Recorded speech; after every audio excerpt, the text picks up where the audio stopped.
Shalom Bapak Ibu kasih Tuhan, selamat pagi.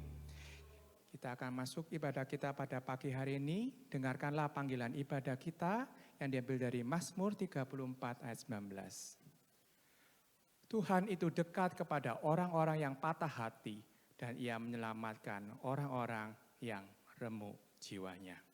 Mari kita akan persiapkan hati kita masuk dalam saat teduh.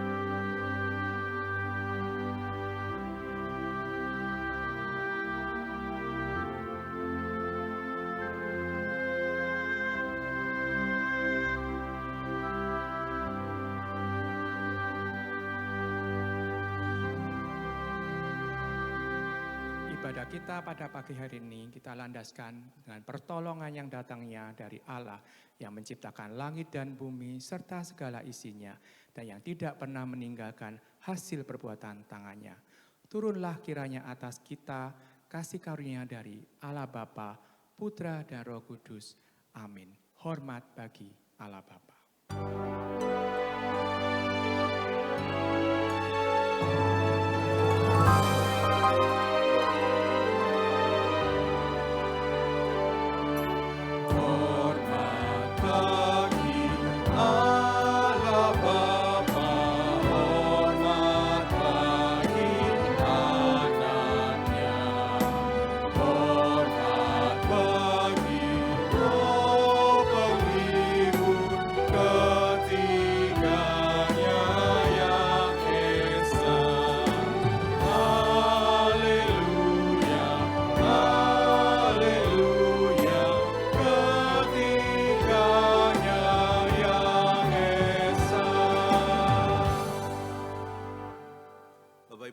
Oleh Tuhan, firman Tuhan berkata, "Kuduslah kamu, sebab aku Tuhan Allahmu kudus."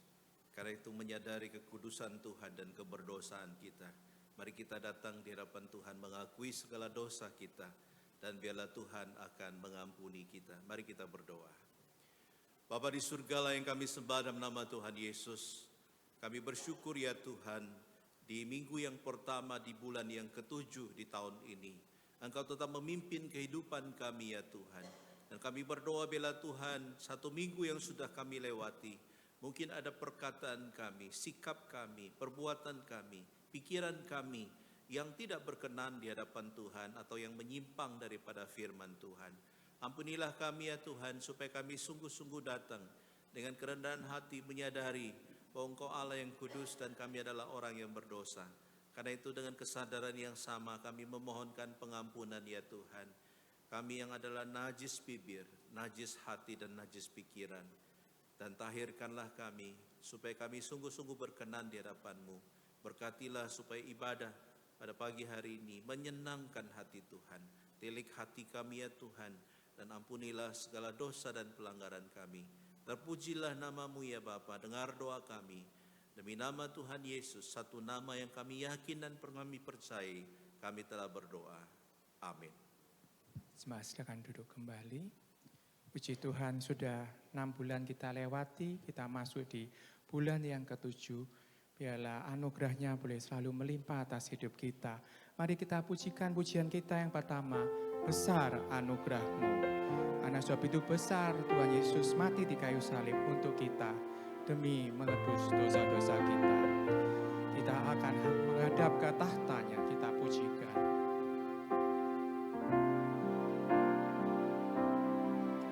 Ku ada sebagaimana ku ada, berdiri menghadap tatamu Bapa. Semua karena anugerah.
berdiri menghadap tatamu Bapa. Kami yang tidak layak ini dilayakan oleh-Mu ya Tuhan. Semua karena anugerah-Mu ya Tuhan. Anugerah-Mu yang telah selamatkanku. Ku hidup dalam segala kelimpahan.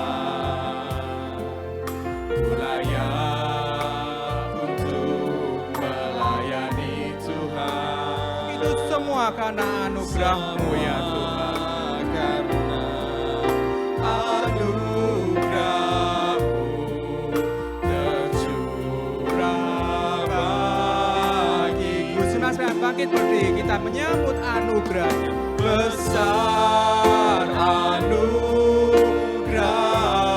Berlimpah kasih-Mu ya Tuhan. berlimpah kasih-Mu, Semakin hari semakin bertambah. semakin hari semakin bertambah. Besar anugerah, Besar anugerah-Mu ya Tuhan. besar anugerah-Mu Ya Tuhan, begitu besar kasih-Mu kepada kami.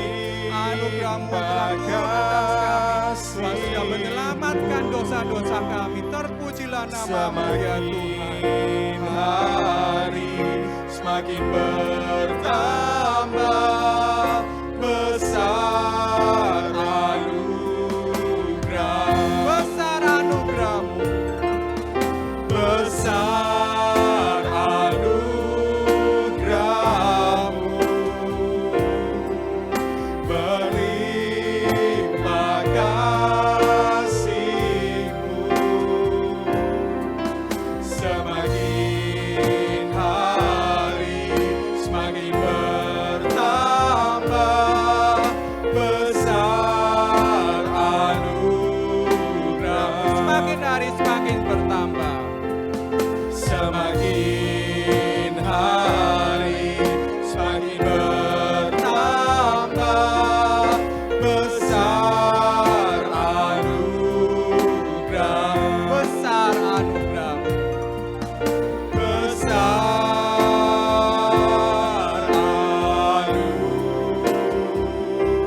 anugerah-Mu. Haleluya, puji Tuhan. Sekarang silakan duduk kembali. Mari kita puji-pujikan mulia bagi Allah, KPPK nomor 26.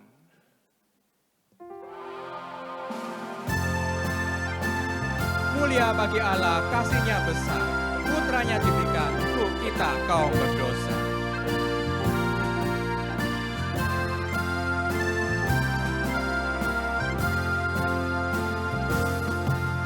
Mulia bagi Allah, kasih-Nya besar, putranya diberikan untuk kau berdosa, yang rela disalib bagi manusia.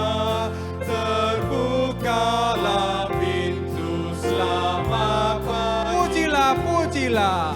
Pujilah, pujilah, dengarlah sabdanya. Pujilah, pujilah, umat bergiranglah. Menghadap Allah di antar anaknya. Naplah penebusan mulia baginya. Darah anaknya jadi penebusan.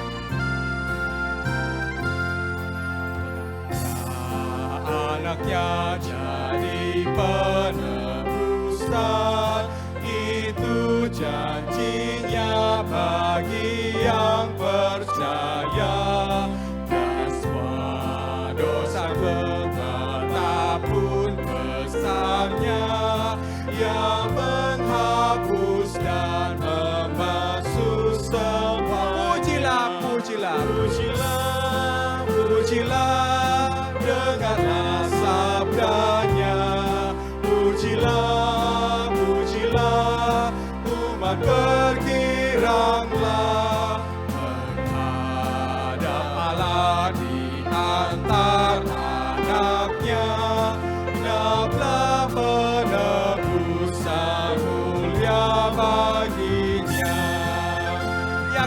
mengajarkan kebenaran, sungguh senang di dalamnya. Ya Kau mengajarkanku kebenarannya, sungguh senang ku di dalam putranya. Amat sukacita tiada bandingnya, ketika aku melihat Pujilah, pujilah namanya. Pujilah, pujilah, dengarlah sabdanya. Pujilah, pujilah, umat bergiranglah menghadap Allah di antara anaknya. Namplah penebus dan mulia. Pujilah, pujilah namanya. Pujilah, pujilah, dengarlah sabdanya. Pujilah, pujilah, umat bergiranglah menghadap Allah di antara anaknya. Namplah penebus dan mulia baginya.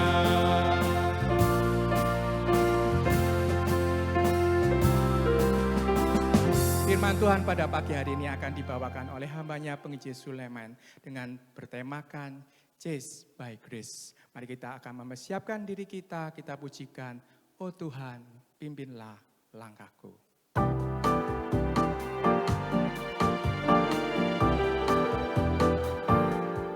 Oh Tuhan, pimpinlah langkahku.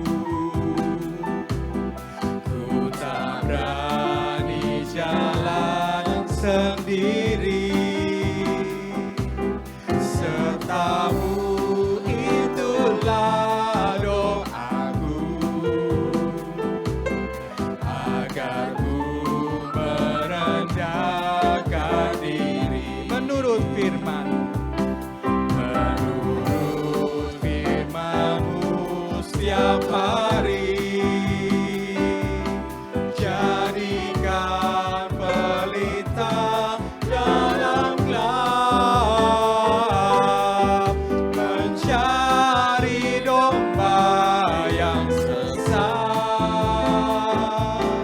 Itulah kerinduan jiwaku. sekali lagi, oh Tuhan, Oh Tuhan, pimpinlah langkahku. Ku tak berani jalan sendiri. Sertamu itulah doaku, agar ku merendahkan diri. menurut firman-Mu setiap hari. Menurut firman-Mu setiap hari. Jadikan ku pelita dalam gelap. Jadikan pelita dalam gelap, mencari domba yang sesat.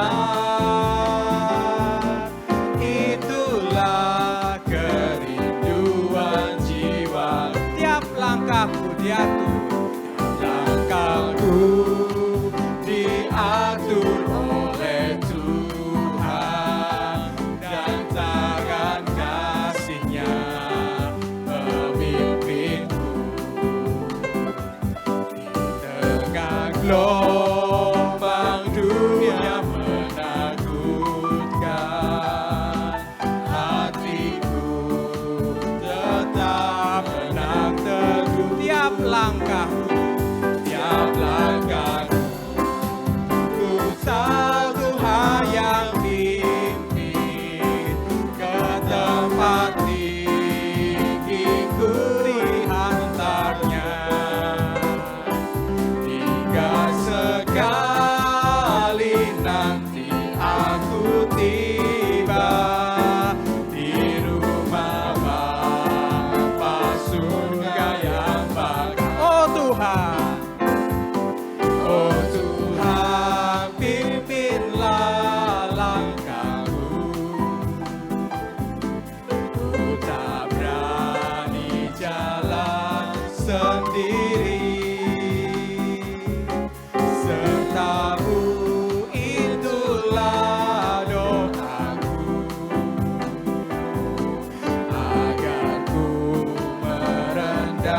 jemaat silakan bangkit berdiri. Menurut firman-Mu setiap hari, jadikan pelita dalam gelap, mencari domba yang sesat. Itulah kerinduan jiwaku. Mari kita masuk dalam doa. Bapa di surga, terima kasih ya Tuhan untuk saat ini kami bersyukur hari ini adalah minggu pertama dari bulan yang ke-7 di tahun ini. Itu berarti 7 bulan sudah Engkau sudah memimpin hidup kami di tahun 2026 ini. Bapa, kami sungguh mengucap syukur atas segala kebaikan Tuhan, akan segala cinta kasih Tuhan. Bahkan hal-hal yang kami tidak minta dalam doa pun Engkau memberikannya. Karena itu Tuhan ajar kami untuk tetap mengingat kebaikan Tuhan. Dan dengan demikian kami selalu bersyukur. Terpujilah nama-Mu, berkati pemberitaan firman Tuhan. Dan berkatilah setiap kami. Dengar doa kami demi nama Tuhan Yesus kami berdoa. Amin. Shalom Bapak Ibu. Jangan duduk dulu ya. Saya minta kita salami sebelah kiri kanannya. Ya, katakan Yesus mengasihimu ya. Jangan pasanganmu, orang lain ya. Oke. Yang sudah mungkin silakan duduk ya.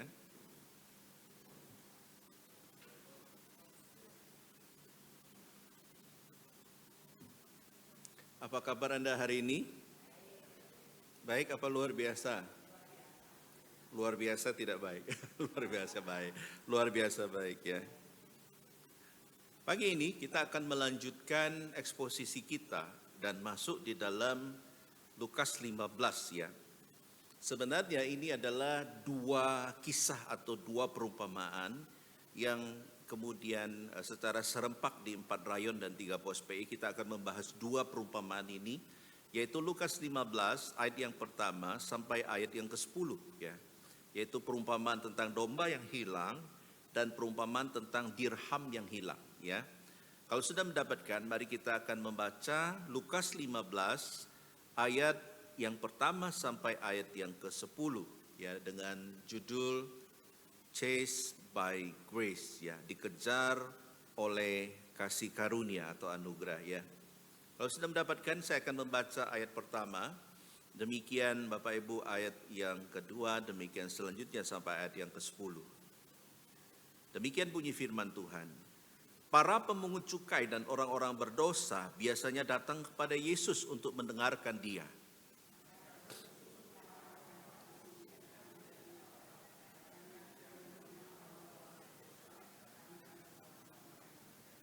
Lalu Ia mengatakan perumpamaan ini kepada mereka.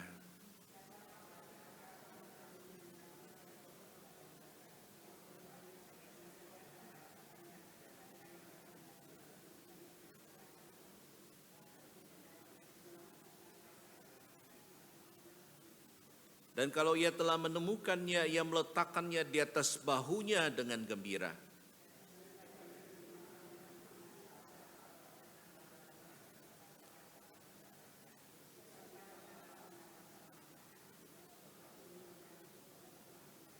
Aku berkata kepadamu, demikian juga akan ada sukacita di surga karena satu orang berdosa yang bertobat, lebih daripada sukacita karena 99 orang benar yang tidak memerlukan pertobatan.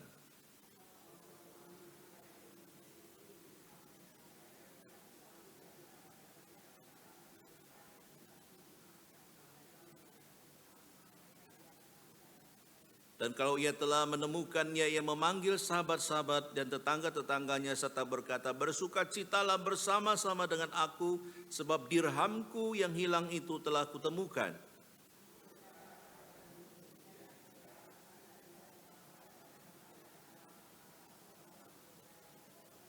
Demikian pembacaan firman Tuhan.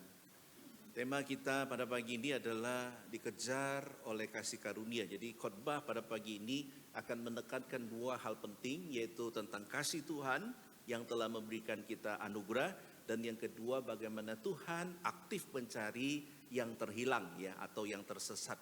Nah Bapak Ibu yang dikasihi oleh Tuhan, saya akan mulai khotbah ini dengan sebuah kisah ya. Jadi di Cungko ya, ada seorang bapak yang bernama, saya harus lihat ini ya, Ko Kang Tang ya. Jadi dia ini adalah seorang bapak yang kemudian diekspos oleh media karena suatu saat di tahun 1997 dia punya seorang putra yang kemudian tiba-tiba hilang. Ya, diculik lagi main tiba-tiba hilang ya. Anak itu kira-kira berumur 2 tahun ya. Nah, saudara yang kasih oleh Tuhan, bapak ini, Bapak Kang Tang ini, dia tidak putus asa. Dikatakan sejak anaknya itu hilang, kemudian dia itu bikin spanduk, dia bikin poster, dan dikatakan dia mengelilingi 29 provinsi di China dan lebih kurang 500.000 kilometer ya. Dia keliling Cungko untuk mencari anaknya yang hilang itu ya, untuk menemukan anaknya yang diculik itu, dan dia tidak pernah putus asa ya, sampai dikatakan dari tahun 97 sampai tahun 2021 pada bulan Juli, dan kemudian dia menemukan anaknya yang hilang itu. Kok bisa? Ya, ternyata kemudian dia diinformasikan oleh polisi, karena di Cungko itu polisinya itu sudah modern ya. Jadi bisa mendeteksi wajah, kemudian DNA dan lain sebagainya, dan ditemukan ini putranya ya, sudah kira-kira ya kalau saudara melihat sudah dewasa begitu ya. Nah, saudara yang kasih oleh Tuhan, saya berpikir bagaimana seorang ayah yang kehilangan putranya ya. Bagaimana seorang ayah yang kemudian dia itu mengasihi anaknya, kemudian anaknya yang ditunggu-tunggu ini diculik orang, hilang gitu ya. Saya yakin dan percaya seorang papa pasti mempunyai kasih yang demikian, demikian juga seorang ibu gitu ya. Kadangkala kita susah tidur kalau anak kita belum pulang ya, makanya anak-anak itu atau anak remaja pemuda harus ingat bahwa kalau kamu mau orang tuamu tidur dengan enak, pulang jangan terlalu malam begitu ya. Loh Pak, kalau gitu tak pulang pagi aja. Nah, itu kebangetan itu ya. Nah, saudara, kadangkala kita lupa bahwa ada orang di rumah yang sedang menunggu kita, dan orang itu adalah orang-orang yang mengasihi kita ya. Lalu timbul sebuah kesimpulan, jika seorang ayah manusia saja begitu mengasihi anaknya, lalu bagaimana dengan Tuhan? Ya, inilah yang digambarkan dalam 2 perumpamaan ini ya. Bagaimana Tuhan itu begitu mengasihi umatnya, bagaimana Tuhan itu begitu mengasihi saudara dan saya, sehingga diibaratkan seperti domba dan diibaratkan seperti dirham ya. Itulah kenapa saudara dalam bagian ini lalu timbul pertanyaan waktu kita membaca firman Tuhan ini ya. Sebelum kita masuk di pertanyaan tadi ya, mungkin konteksnya kita perlu tahu dulu ya. Ada 3 konteks yang menarik untuk kita simak di sini. Dikatakan yang pertama adalah, saya kutip dari seorang penafsir Alkitab namanya William Barclay ya. Dia mengatakan yang pertama adalah konteksnya ada kaum terpinggirkan dengan kaum elit ya. Artinya dari perumpamaan ini seolah-olah ada 2 penggolongan manusia, yaitu orang-orang yang dianggap orang-orang yang percaya kepada Tuhan, yang sudah hidup di dalam Taurat begitu ya. Kemudian ada orang-orang berdosa yang kemudian disingkirkan ya. Nah, inilah yang terjadi bahwa Yesus tidak membagi itu ya. Dia justru menerobos pada saat itu ketentuan orang Yahudi, karena orang Yahudi itu kalau sama orang berdosa dia tidak mau dekat-dekat begitu ya. Nah, saudara, saya mau tanya, yang hadir pada pagi ini semua berdosa atau ada yang tidak pernah berbuat dosa dari dia lahir sampai hari ini? Ada enggak? Silakan berdiri. Saya ingin cium kakinya, saudara ya. Dari lahir sampai sekarang tidak pernah bikin dosa. Ada enggak? Berdiri di tempat. Kok nunduk semua? Berarti ini pendosa semua gitu tak? Betul, kita adalah orang-orang berdosa. Itulah kenapa saudara di dalam bagian dikatakan Yesus menyambut para pendosa dan pemungut cukai. Itu orang-orang yang terpinggirkan ya. Dan konteks yang kedua adalah adanya pola pikir keagamaan, di mana mereka itu berpikir bahwa apa saudara, ya seperti saya katakan tadi, kita orang berdosa itu harus disingkirkan, jangan dekat-dekat ya, bahwa orang yang berdosa itu dia akan bisa mempengaruhi orang yang tidak berdosa. Itulah kenapa saudara dalam cerita ketika Sakyus ingin melihat Tuhan Yesus. Saudara masih ingat itu? Dia berusaha ingin melihat. Saya mau tanya, susah enggak bagi orang pendek untuk masuk nyelip-nyelip? Lebih susah orang pendek atau orang tinggi? Apa Pak Yan? Tapi kenapa kok Sakyus enggak bisa masuk?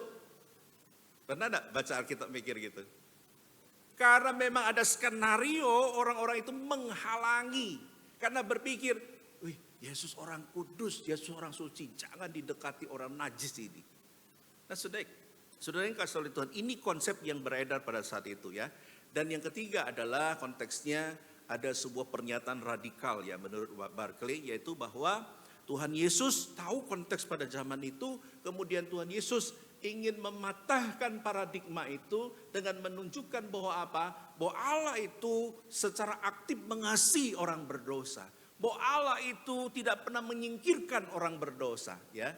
Nah itulah kenapa saudara dikatakan bahwa Allah adalah satu figur yang dilukiskan seperti gembala yang mencari domba-dombanya. Yang dilukiskan seperti seorang wanita yang dengan giat mencari dirhamnya yang hilang itu ya. Nah karena itu saudara inilah konteksnya. Nah kalau kita melihat kebenaran ini maka kita perlu samakan persepsi dulu ya. Kata terhilang ini artinya apa? Ya, terhilang ini artinya apa? Ini bukan saja berbicara mengenai orang yang belum percaya, tapi ini berbicara mengenai orang yang jatuh dalam dosa.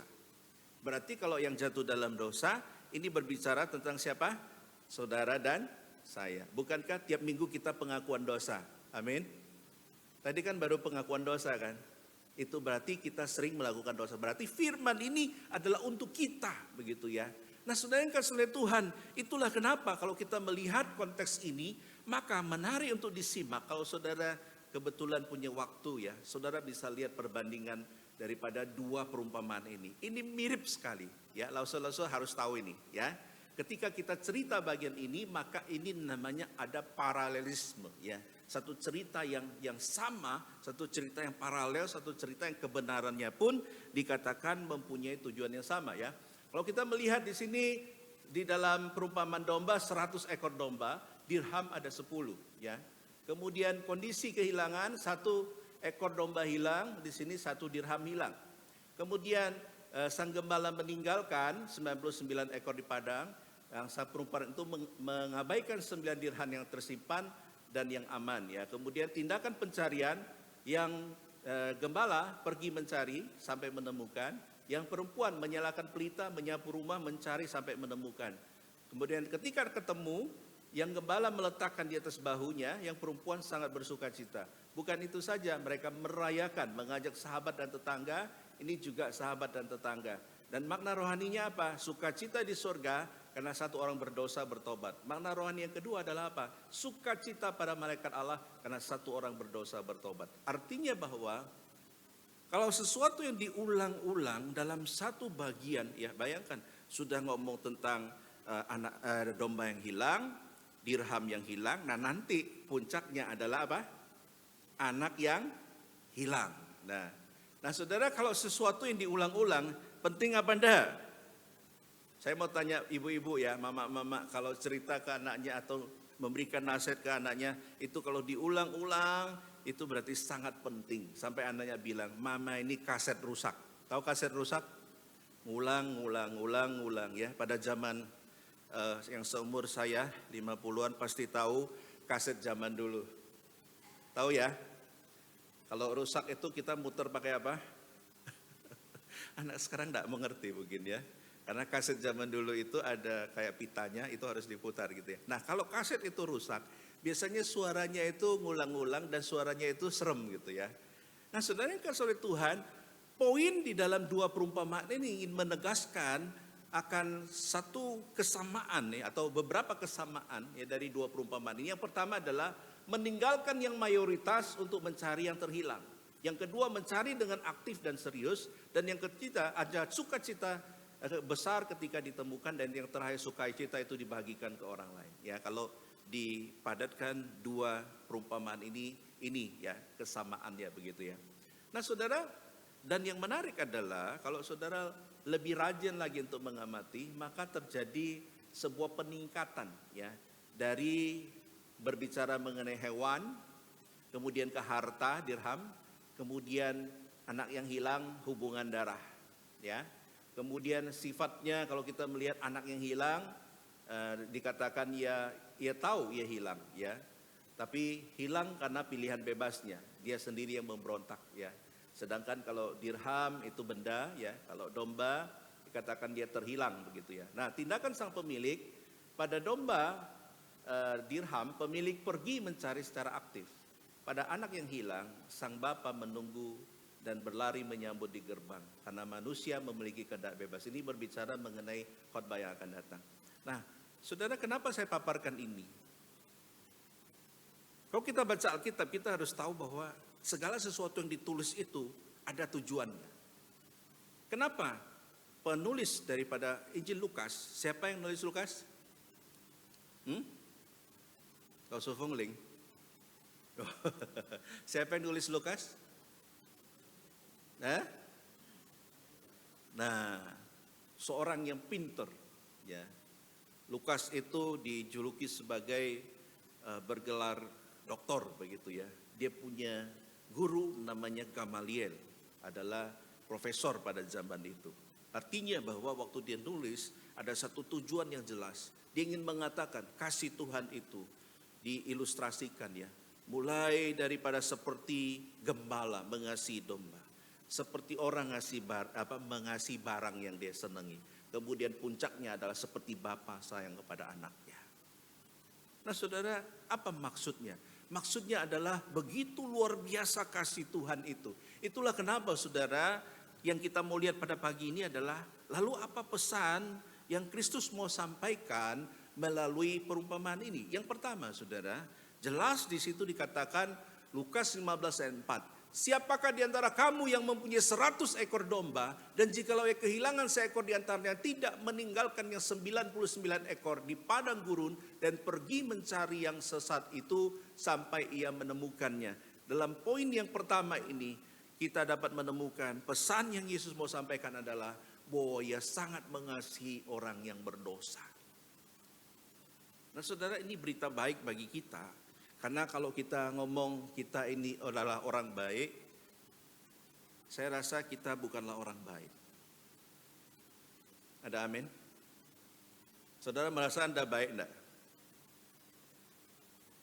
Senyum-senyum ya. Ya Pak dalam hati ya. Ya Pak, aku enggak elek-elek amat lah.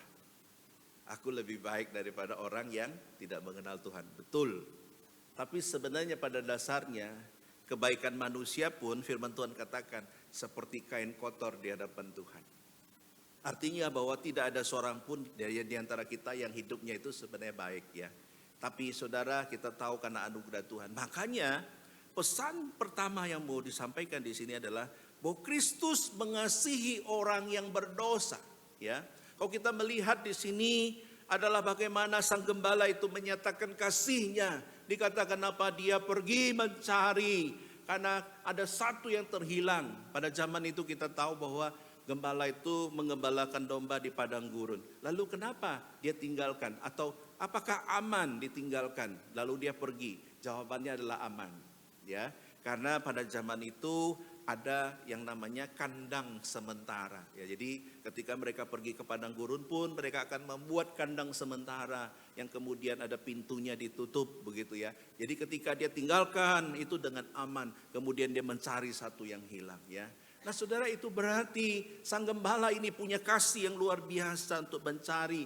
Kemudian ketika menemukan, Alkitab mengatakan dia tidak memukul domba itu, tapi ia mengambilnya, menggendongnya di atas pundak. Saya mau tanya saudara ya, siapa di sini pernah punya anjing?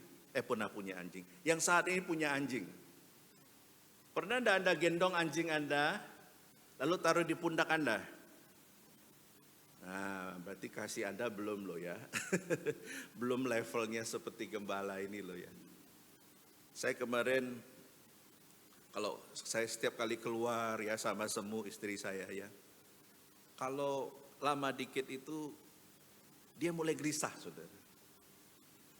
Beberapa hari, tahu kenapa dia gelisah? Karena dia ingat anaknya yang berbulu itu ya. Lalu saya bilang, ingat loh ya, kamu jangan diperbudak atau jangan sampai diilahkan oleh binatang ini.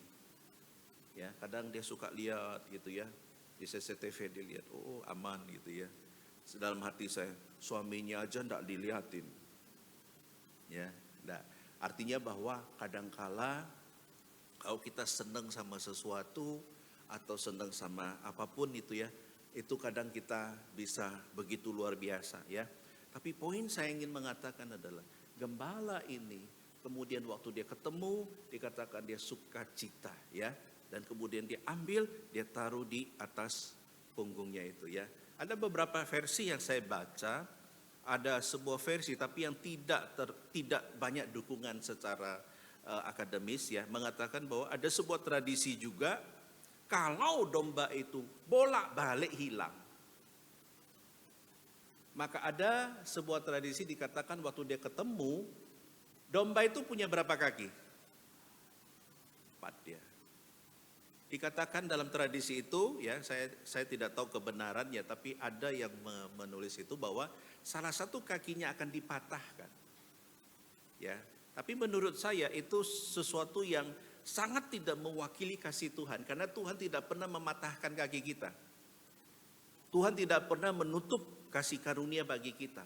Itu berarti saya lebih setuju kepada pendapat yang pertama bahwa mereka menemukan, kemudian mengambil dan menempatkan di atas bahunya dan membawanya pulang dengan penuh sukacita. Ini sebenarnya gambaran daripada kasih Tuhan terhadap orang-orang yang berdosa.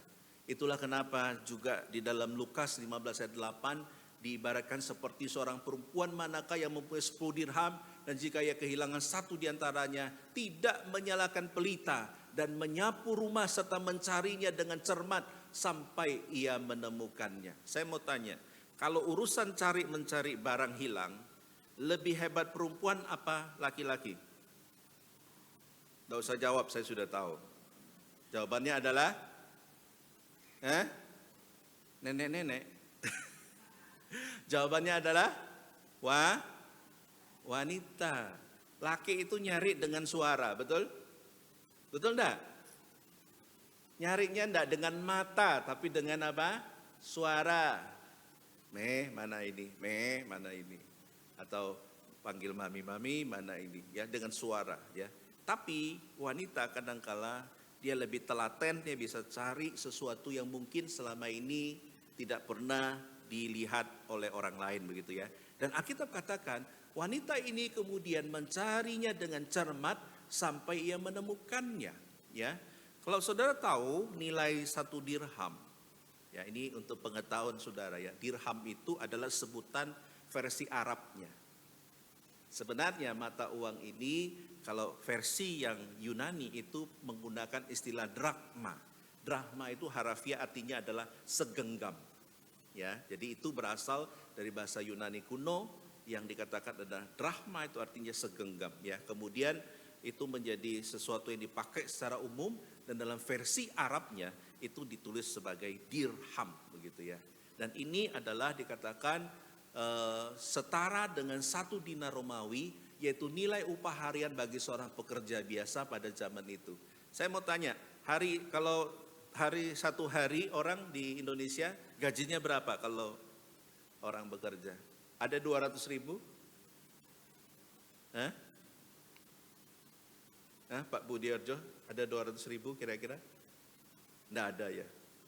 Bahkan Arnold pernah cerita saya, Pak, waktu dia bongkar muat di pelabuhan itu, orang turunkan semen atau apa itu, ada yang per hari cuma dapat 20.000.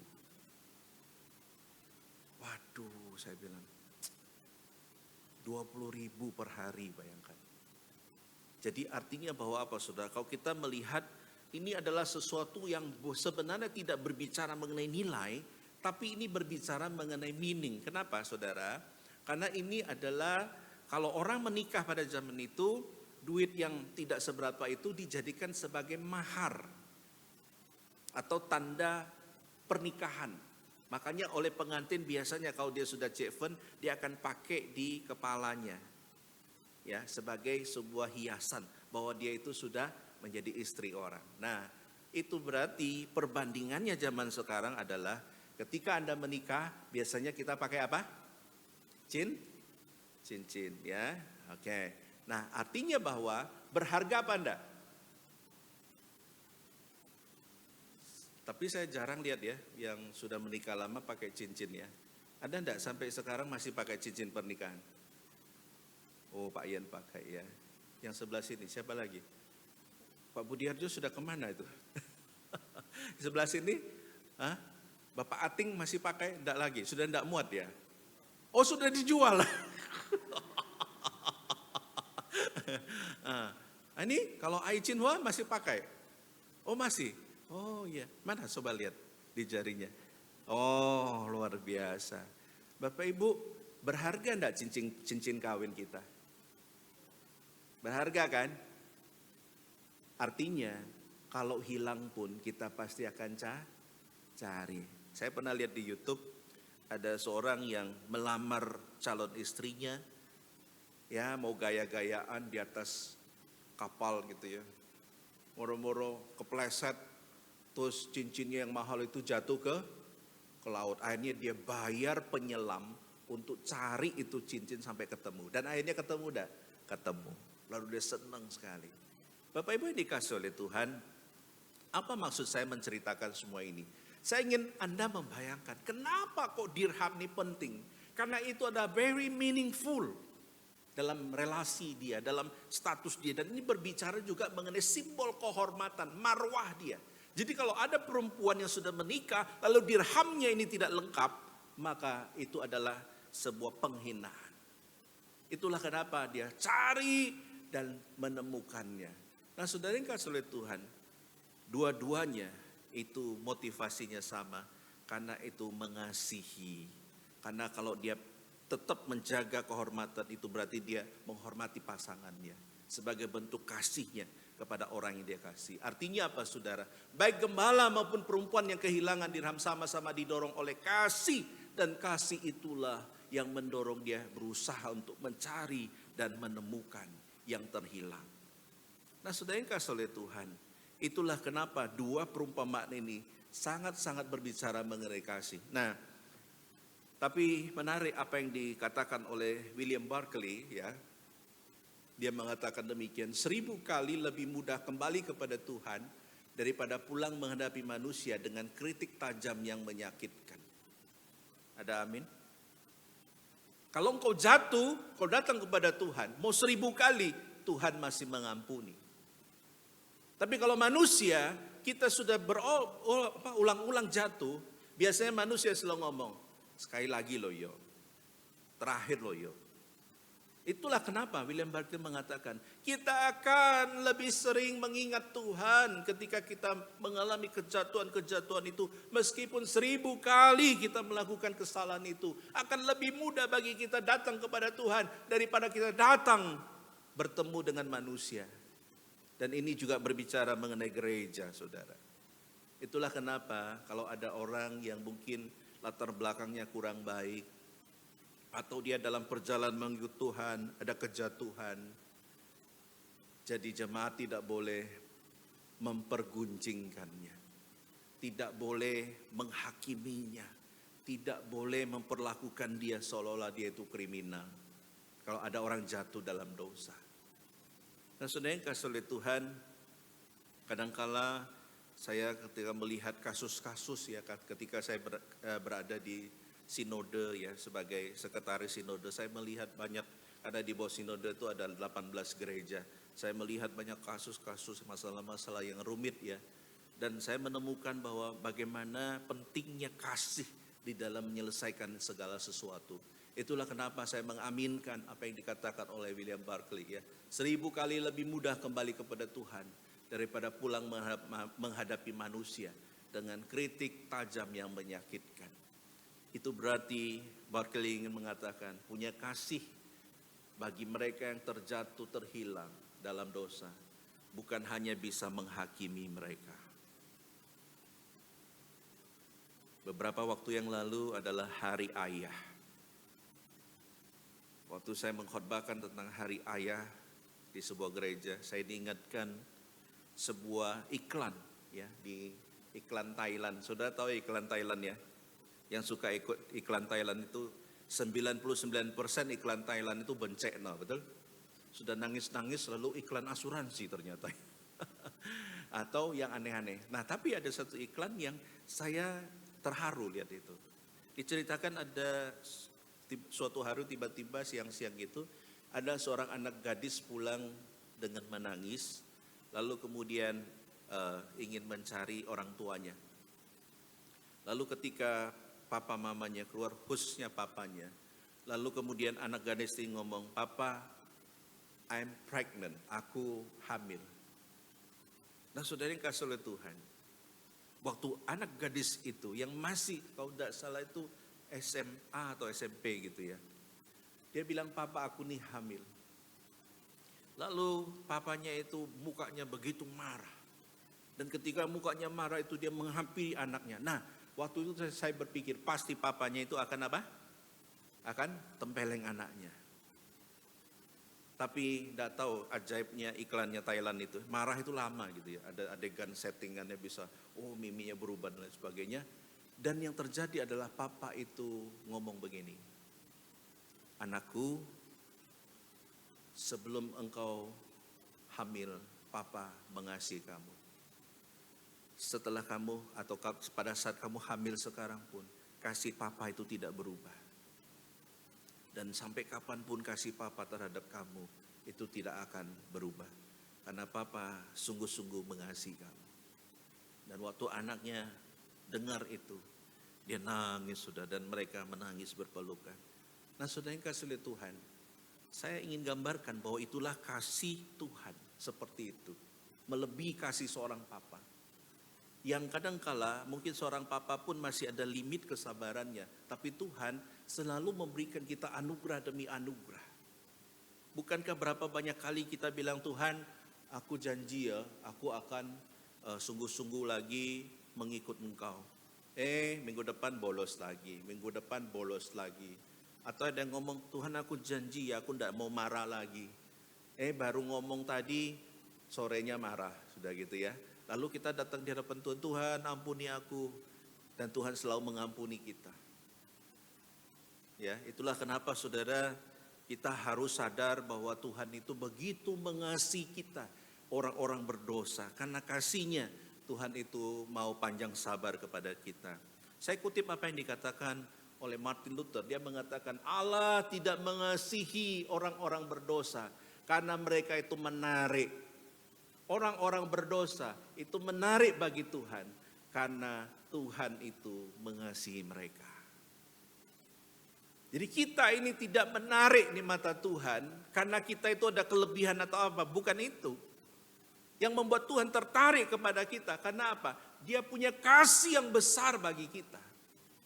Jadi tidak ada alasan satupun yang membuat Tuhan yang ingin mengatakan, "Oh, aku mengasihi kamu karena kamu apa?" Begitu, tidak ada. Tapi karena dalam anugerahnya Tuhan itu tertarik kepada kita. Kenapa? Karena dia punya kasih yang luar biasa. Itulah Bapak Ibu, jangan pernah kau merasa minder. Jangan kau pernah merasa, aku kok begini ya, orang lain kok lebih kaya, aku kok tidak. Orang lain kok lebih pinter, aku kok tidak. Orang lain lebih fasih, kok aku tidak. Orang lain kok lebih hebat, kok aku tidak. Selalu menjadi minder. Tapi firman Tuhan mengingatkan, bahkan Tuhan mengasihi orang-orang yang paling rendah dan yang berdosa. Itulah kenapa dari perumpamaan kita bisa belajar bahwa kasih Tuhan itu luar biasa terhadap orang berdosa. Pertanyaannya sekarang, apakah kita sungguh-sungguh menyadarinya? Ya, kalau orang dikasihi harusnya dia menyadari ya. Karena itu ingat bahwa Tuhan itu begitu mengasihi orang berdosa. Nah, yang kedua, kalau kita melihat di sini di ayat yang keempat dan ayat 8, di situ dikatakan, siapakah di antara kamu yang mempunyai 100 ekor domba dan jikalau kehilangan seekor di antaranya tidak meninggalkan yang 99 ekor di padang gurun dan pergi mencari yang sesat itu sampai ia menemukannya. Ya, sama ini ayatnya ya. Tapi yang ingin saya garis bawahi adalah ini sama-sama menggunakan kata aktif ya, yaitu apa? Meninggalkan, pergi mencari sampai menemukan, menyalakan pelita, menyapu, mencari dengan cermat sampai menemukan. Jadi Allah digambarkan sebagai seorang gembala yang aktif mencari, seperti seorang perempuan yang aktif mencari akan dirhamnya yang hilang itu ya. Artinya apa saudara? Tuhan itu tidak pernah diam. Waktu ada orang yang tidak percaya kepada Tuhan, waktu ada anak Tuhan yang jatuh dalam dosa. Saya mau tanya ya, bisakah kita yang hadir pada pagi ini suatu saat dalam kelemahan kita jatuh dalam dosa? Bisa? Tiba-tiba muncul nama Anda di koran, di Jawa Pos. Ya, siapa misalkan ya? Pengurus ini atau lause ini ya, atau evangelis ini atau pendeta ini muncul di koran. Dan munculnya itu dalam kasus yang negatif. Dan kita tidak bisa mengatakan, tidak mungkin Pak. Pasti manusia dalam kelemahannya bisa jatuh. Itulah kenapa kita harus ingat bahwa ketika kita jatuh, Allah itu aktif mencari kita. Allah itu dengan kasih-Nya aktif kemudian memberikan kesempatan demi kesempatan bagi kita. Dan ini tidak mudah saudara ya. Saya pernah melayani seorang istri yang suaminya berselingkuh. Dan dia mengatakan, Pak, saya tidak akan mau mengampuni dia. Dan saya tidak bisa mengampuni dia. Wow, itu manusia saudara ya. Bayangkan kenapa kok Tuhan bisa mengampuni kita. Kita bolak-balik jatuh. Dan Tuhan aktif untuk mencari kita. Saya dulu sebenarnya sudah lama ya, waktu belum bertobat. Sudah lama jauh dari Tuhan. Saya pernah menyaksikan kepada saudara ya, bagaimana kami satu keluarga itu bertobat gara-gara adik saya yang paling bungsu itu meninggal. Dan itulah momen satu keluarga kami bertobat, semuanya mencari Tuhan. Ya, tapi dalam proses itu pun kami tidak sungguh-sungguh bertobat gitu ya. Dan bolak-balik juga saya pernah ceritakan ketika saya melayani jadi lause, melayani jadi majelis, dalam waktu bersamaan saya juga masih hidup dalam dosa. Ya, saya pernah sharingkan dulu saya adalah bandar apa? SDSB, bukan narkoba loh ya, jangan salah. Bandar sebagai pengingat SDSB singkatan dari sumbangan, dermawan, sosial, berhadiah. Jangan-jangan ada membernya di sini ya. Jadi hari Rabu itu saya adalah bandar SDSB, hari Kamis besoknya saya adalah bandar satunya, namanya Porkas. Oh kok tahu ya? Wah ini member semua ini kayaknya ini ya. Bayangkan saudara, hari Minggu saya melayani jadi guru sekolah minggu, jam 6 pagi saya sudah datang melayani, sampai sore saya melayani sebagai ketua remaja, pulang ke rumah selalu malam jam 7, sampai mami saya yang adalah seorang majelis, dia ngomong gini, ambil kasurmu, kamu tidur di pastori aja, ya, itu orang Kristen majelis loh, bisa ngomong gitu, kenapa? Karena saking saya itu waktunya untuk gereja dan pelayanan. Saudara tahu motivasi saya kenapa saya giat dalam pelayanan? Karena saya tahu saya berdosa. Hari Rabu saya bandar, hari Kamis saya bandar. Minggu adalah saat untuk apa? Cuci dosa. Itu konsep saya dulu. Jangan-jangan ada yang begitu di sini. Ada enggak? Oh, enggak tahu saudara ya. Tapi itu konsep saya dulu. Jadi saudara waktu itu saya hari Minggu nampak saleh hidupnya. Tapi hari Rabu dan hari Kamis saya menjadi bandar daripada perjudian. Bapak Ibu yang dikasihi oleh Tuhan, ini berbicara mengenai apa? Orang Kristen jangan pernah sombong karena kamu menjadi orang Kristen.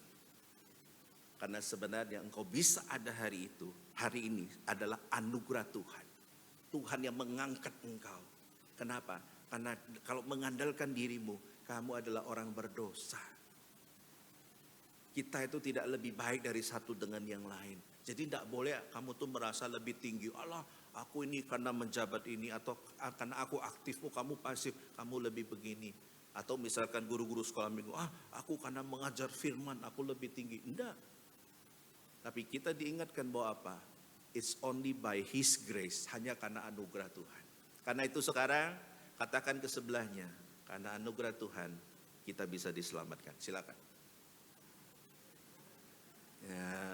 Ya. Yang duduk sendiri ya, katakan bertobatlah, bertobatlah, bertobatlah ya. Nah saudara yang kasih oleh Tuhan, itulah kenapa dalam bagian ini dengan jelas bahwa ada sebuah upaya yang intens, ada satu upaya yang terus menerus yang dilakukan ya, daripada kisah yang dirham yang hilang ini, dia bagaimana selalu mencari, menyuruh, kemudian dikatakan dia menemukan, kemudian setelah menemukan dia bersuka cita. Jadi ini juga berbicara mengenai aktif mencari yang terhilang. Jadi dua-duanya mempunyai kemiripan ya. Itulah kenapa saudara, saya senang gambar ini ya. Waktu gembala itu melihat domba yang sesat itu, dikatakan he run, dia lari. Waktu dia lari, kemudian ketika ketemu, he rescue, dia menyelamatkan. Dan ketika dia menyelamatkan, apa yang dia lakukan? He carried, dia membawa, menggendong. Saudara yang kasih oleh Tuhan, ini adalah kasih yang aktif. He run, he rescue, he carried, semua kata kerja. Dan dia melakukan itu dengan kasihnya. Saudara yang kasih oleh Tuhan, saya tidak tahu kondisi Anda saat ini.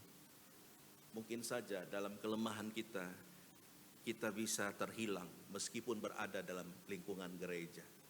Ada pepatah mengatakan, tikus mati di lumbung padi. Artinya apa? Dia mati di tengah kelimpahan. Bisa enggak orang yang disebut orang Kristen, dia mengalami kejatuhan, kematian rohani di tengah komunitas orang percaya?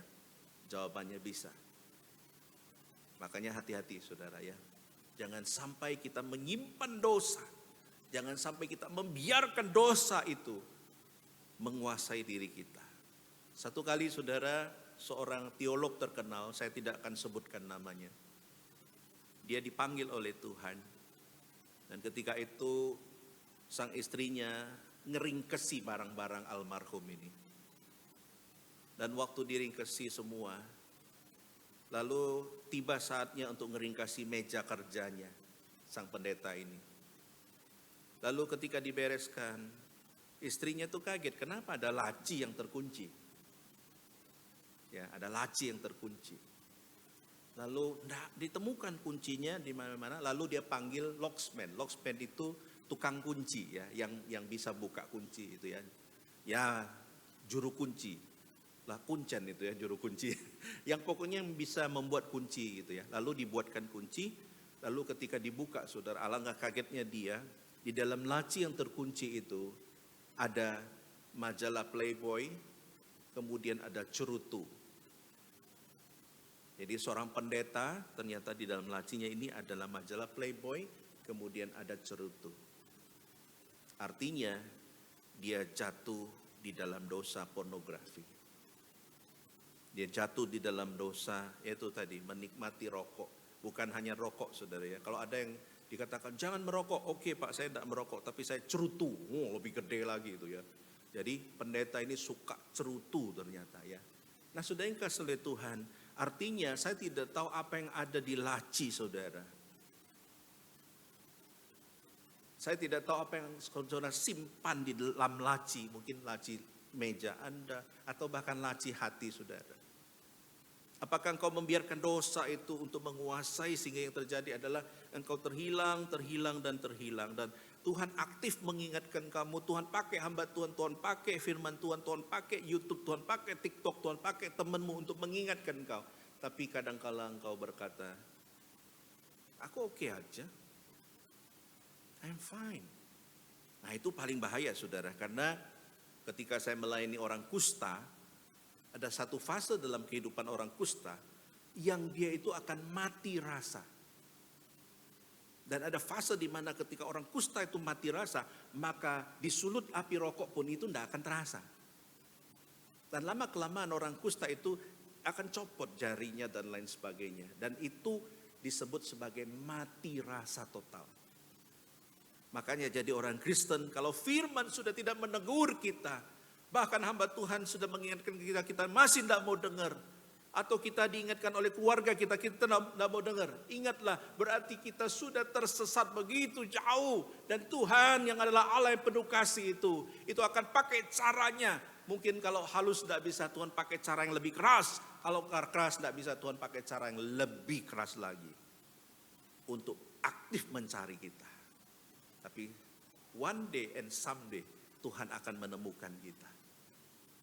Karena itu saudara bisa memilih apakah kita mau mengulur-ngulur waktu itu ataukah kita mengatakan Tuhan ampuni aku. Aku mau kembali. Aku tidak mau lari daripada Tuhan. Aku mau kembali. Kenapa? Karena Engkau punya kasih yang luar biasa. Itulah kenapa saudara, apa pesan utama dari khotbah pada pagi ini? Yang pertama, Allah sangat mengasihi kita orang-orang berdosa. Jadi setiap kita dalam ruangan ini tidak ada satupun yang luput dari dosa. Roma 3:23 mengatakan karena semua orang telah berbuat dosa dan telah kehilangan kemuliaan Tuhan. Berarti saudara dan saya adalah objek daripada firman ini. Yang kedua, Allah selalu berupaya aktif mencari orang-orang berdosa. Jangan kau berpikir bahwa Tuhan itu tidak melihat kita ya. Tapi Tuhan itu suatu saat akan pakai caranya untuk mengembalikan kita. Dan yang ketiga, ada sukacita yang besar di surga atas pertobatan orang berdosa. Ini berbicara mengenai apa saudara? Dia panggil tetangganya, dia panggil orang lain, dia ceritakan tentang Kristus itu. Atau dia ceritakan tentang apa yang terjadi, penyelamatan itu. Ini berbicara mengenai bagaimana kita care terhadap orang lain. Ya.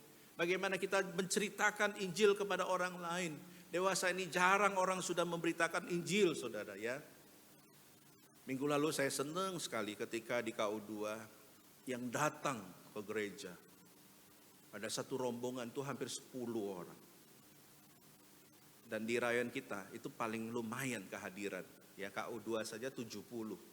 Ya, sementara di rayon lain itu sunyi senyap karena lagi cuti kan musim liburan. Tapi ingat, itu hanya tamu. Kalau tamu datangnya cuma 1 minggu. Lalu gimana kursi-kursi kosong ini? Itu adalah tanggung jawab saudara dan saya.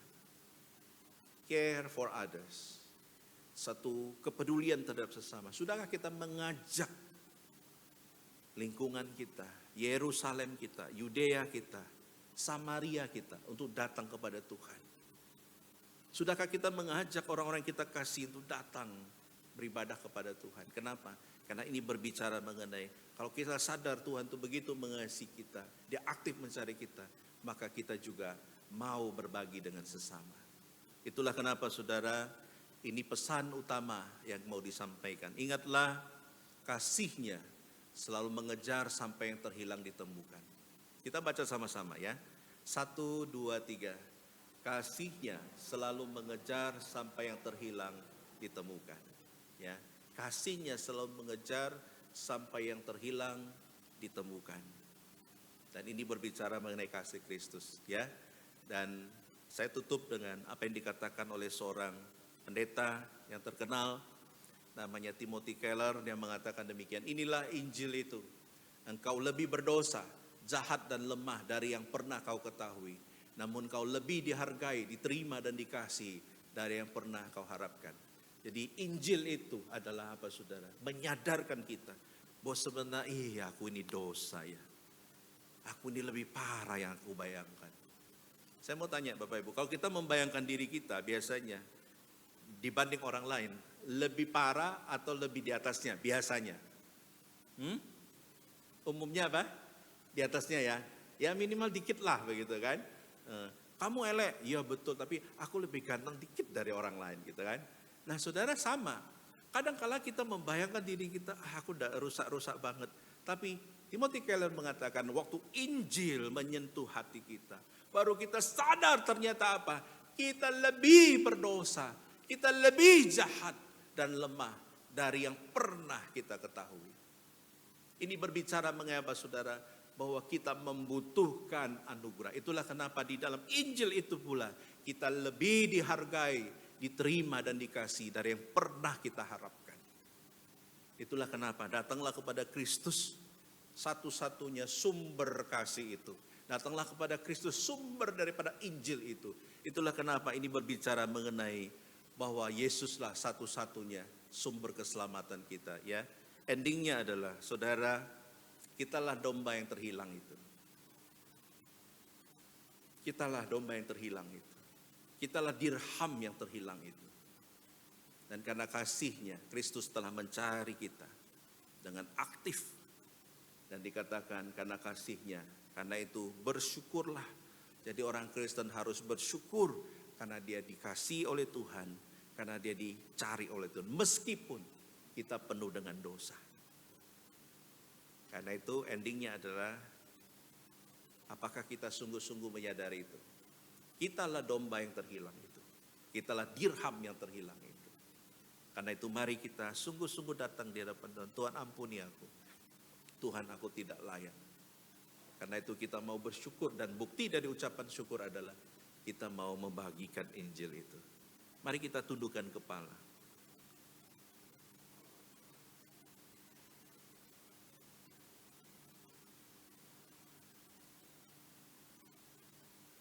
Saya minta musik dimainkan, dan saya minta semua ambil waktu untuk mengoreksi diri. Bapak Ibu ini kasih oleh Tuhan, siapapun engkau, kita adalah orang berdosa. Kita najis hati, najis bibir, najis pikiran, najis perilaku. Tapi karena Tuhan beranugerah, Sang Gembala itu dengan kasih-Nya menebus kita. Dia aktif mencari kita. Dia aktif mengangkat kita. Dia aktif menemukan kita. Pertanyaannya sekarang, sudahkah kita hidup dalam pengucapan syukur? Hidup dalam pengucapan syukur artinya tidak pernah memandang remeh Tuhan. Tidak pernah memandang remeh pekerjaan Tuhan. Tidak pernah memandang remeh saat-saat intim beribadah kepada Tuhan. Itulah wujud nyata daripada kasih-Mu kepada Tuhan. Karena itu ambil waktu berdoa secara pribadi, supaya Tuhan pulihkan hidupmu. Bila kasih Tuhan itu tetap menyala dalam hatimu. Dan kalau Tuhan sudah aktif mencari engkau, maka engkau juga harus aktif menceritakan itu kepada sesama.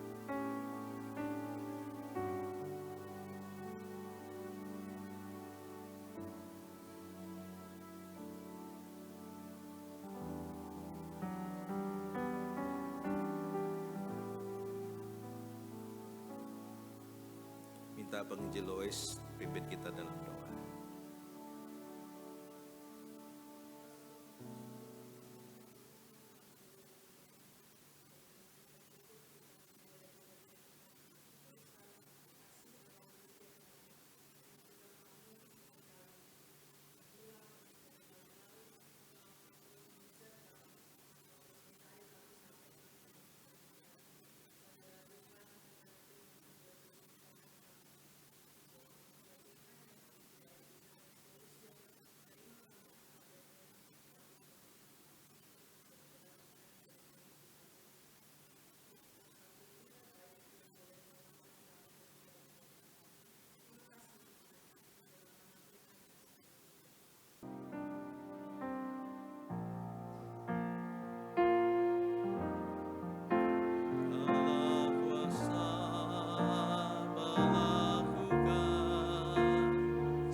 syafaat kita di depan Tuhan.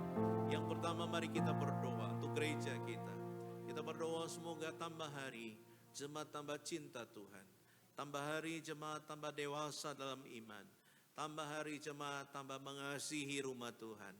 Karena itu mari kita dukung dalam doa. Kita berdoa untuk hal ini bersama-sama. Bapa di surga Allah yang kami sembah dalam nama Tuhan Yesus. Hamba berdoa untuk setiap jemaat-Mu ya Tuhan. Hamba berdoa bila Engkau menggerakkan hati mereka. Untuk mereka yang dibesarkan secara rohani di tempat ini. Bahkan ada yang dilahirkan secara rohani di tempat ini. Kiranya Engkau mengingatkan mereka. Tambah hari mereka harus tambah dewasa dalam iman. Mereka sungguh-sungguh bisa menjadi orang Kristen yang bertumbuh di dalam iman mereka. Dan bahkan bisa menghasilkan buah. Karena itu Tuhan berkati supaya sungguh-sungguh jemaat-Mu dapat memacu diri lebih sungguh lagi untuk hidup di dalam kekudusan Tuhan. Dan hidup di dalam apa yang Tuhan kehendaki. Berkati setiap pergumulan mereka. Dan berkati untuk setiap apa yang mereka lakukan. Dengar doa kami demi nama Tuhan Yesus kami berdoa. Amin. Yang terakhir kita doakan untuk bangsa dan negara kita. Kita berdoa semoga Tuhan memberikan hikmat bagi pemerintah kita. Berdoa juga untuk kondisi ekonomi saat ini. Berdoa juga untuk keadaan di mana banyak sekali kita mendengar berita-berita yang tidak mengenakan. Kita berdoa semoga Tuhan berkuasa atas negara kita, memegang kendali atas perekonomian negara kita sehingga rakyat tidak semakin hidup dalam kesusahan. Khususnya jemaat Tuhan diberkati oleh Tuhan. Mari kita buka suara, kita berdoa. Bapa di surga yang kami sembah dalam nama Tuhan Yesus, kami berdoa untuk bangsa dan negara kami. Tuhan, saat ini kami hanya kepada Engkau kami berharap ya Tuhan. Engkau yang bisa meluputkan kami dari segala mara bahaya dan bencana. Kami berdoa untuk kondisi ekonomi, kami berdoa untuk kondisi keamanan. Kami berdoa untuk pemerintah negara kami. Tuhan, bila Engkau memberkati khususnya untuk anak-anak Tuhan dimanapun berada. Mereka yang mungkin untuk beribadah saja mereka harus mengalami banyak sekali tantangan. Tuhan memberkati juga kondisi ekonomi yang sekarang. Kami berdoa Tuhan pulihkan ya Bapa. Dan berkati juga pemerintah negara kami. Berikan hati yang takut akan Tuhan. Dan kami serahkan sepenuhnya dalam tangan Tuhan. Dengar seluruh doa kami. Demi nama Tuhan Yesus kami berdoa. Bapa, inilah doa syafaat kami yang jauh dari sempurna. Berkatilah sesuai dengan waktu dan kehendak-Mu. Terpujilah nama-Mu, dengar doa kami. Demi nama Tuhan Yesus kami berdoa. Amin. Bersama dengan gereja di segala abad dan tempat, mari kita mengaku iman kita. Pengakuan iman rasuli. Aku percaya kepada Allah, Bapa yang Maha Kuasa, Khalik langit dan bumi. Dan kepada Yesus Kristus, anaknya yang tunggal Tuhan kita, yang dikandung dari Roh Kudus, lahir dari anak darah Maria, yang menderita sengsara di bawah pemerintahan Pontius Pilatus, disalibkan, mati dan dikuburkan, turun ke dalam kerajaan maut. Pada hari yang ketiga, bangkit pula dari antara orang mati, naik ke surga, duduk di sebelah kanan Allah, Bapa yang Maha Kuasa, dan dari sana Ia akan datang untuk menghakimi orang yang hidup dan yang mati. Aku percaya kepada Roh Kudus, gereja yang kudus dan am, persekutuan orang kudus, pengampunan dosa, kebangkitan tubuh, dan hidup yang kekal. Amin. Silakan duduk, Tuhan memberkati saudara.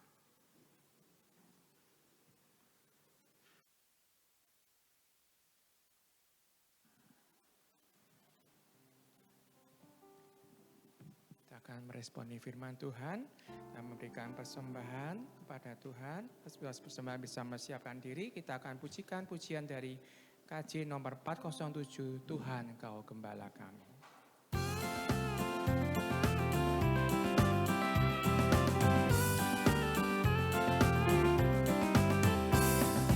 Tuhan Kau Gembala kami, tuntun kami domba-Mu. Bila kami menikmati hikmat pengorbanan-Mu, Tuhan Yesus Juru Selamat, kami ini milik-Mu. Tuhan Yesus Juru Selamat, kami ini milik-Mu.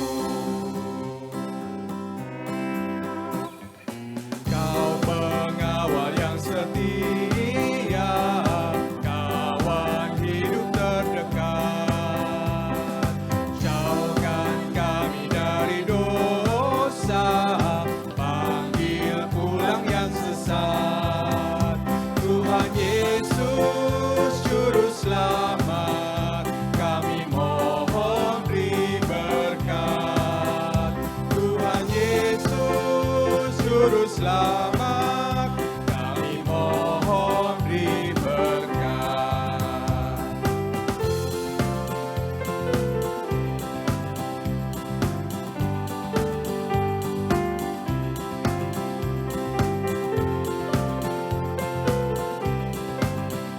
Kita pujikan pujian bait yang keempat. Kehendakmu kami cari, ingin turut maksudmu. Coba silakan bangkit berdiri. Tuhan isi hati kami dengan kasih-Mu penuh. Tuhan Yesus juru selamat, tak terhingga kasih-Mu. Tuhan Yesus juru selamat, tak terhingga kasih-Mu. Tuhan Yesus, Tuhan Yesus juru selamat, tak terhingga kasih-Mu. Tuhan Yesus juru selamat, tak terhingga kasih-Mu. Mari kita berdoa. Ya Tuhan Allah Bapa Tata dalam kerajaan surga, kami bersyukur Tuhan atas firman yang Tuhan sudah berikan. Ya Tuhan juga memberkati persembahan yang sudah kami berikan ini, Tuhan yang boleh melayakkan, Tuhan juga memberikan hikmat bagi setiap pengurus yang mengelolanya, sehingga persembahan ini boleh digunakan untuk memperluas kerajaan-Mu di dunia ini. Kami serahkan juga setiap tangan-tangan yang sudah memberi maupun mereka mungkin masih belum bisa memberi. Tuhan yang berkati sertai selalu. Kami serahkan ibadah kami selanjutnya dalam tangan-Mu Tuhan, hanya di dalam nama Tuhan Yesus kami sudah berdoa. Amin. Mari kita kembalikan segala puji, hormat, dan kemuliaan hanya bagi Allah Tritunggal. Doksologi dan doa berkat oleh hambanya, Penginjil Sulaiman.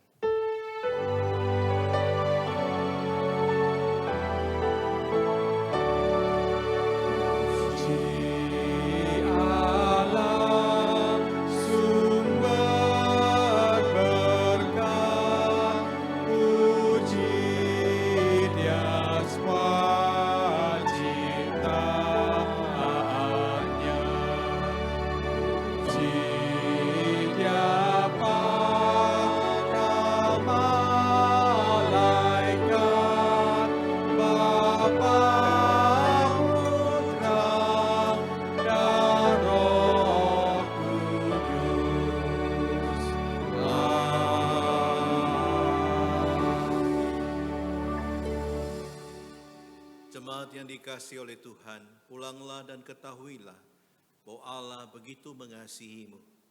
Dan dalam kondisi apapun, Tuhan tetap mengasihimu. Karena itu arahkanlah hatimu kepada Tuhan dan terimalah berkat daripadanya. Kiranya kasih karunia daripada Allah Bapa, kekuatan dan penopangan dari Tuhan kita Yesus Kristus, anugerah dan penghiburan dari Allah Roh Kudus, kiranya menyertai kehidupan kita sekalian, untuk sungguh-sungguh menjadi berkat mulai saat ini sampai selama-lamanya. Amin.